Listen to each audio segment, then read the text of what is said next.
Thriller. Stories to keep you up all night. Edited by James Patterson. Introduction. This book is a trailblazer on 2 counts.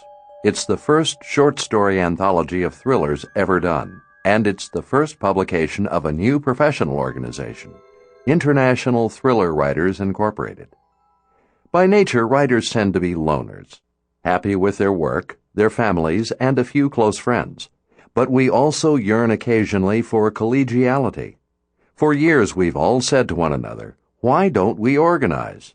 Then, in June 2004, Barbara Peters of the legendary Poison Pen bookstore in Scottsdale, Arizona, held the first ever thriller conference in the United States.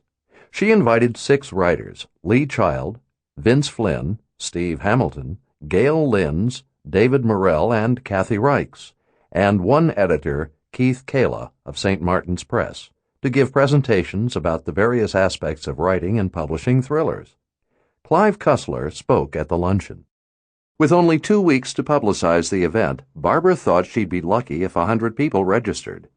In the end, some 125 attended, and to everyone's surprise, not all were there to learn about writing. Many were readers who wanted to meet some of their favorite thriller authors.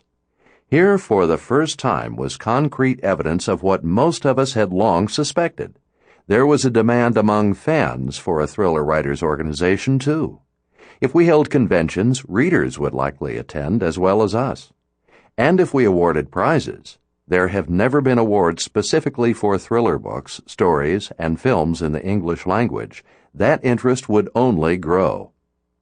On the last day of the conference, in the sunny restaurant at the Biltmore Hotel in Scottsdale, several of the attendees stood around talking.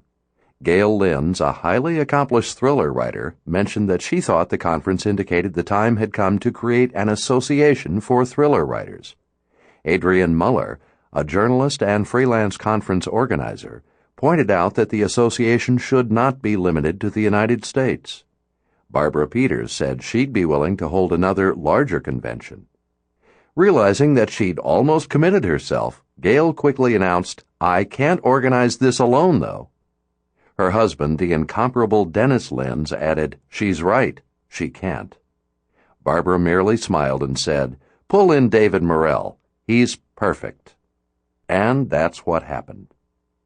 Adrian Muller volunteered to send out emails to every thriller author he could find to see if there was enough interest among writers to... Sample complete. Ready to continue?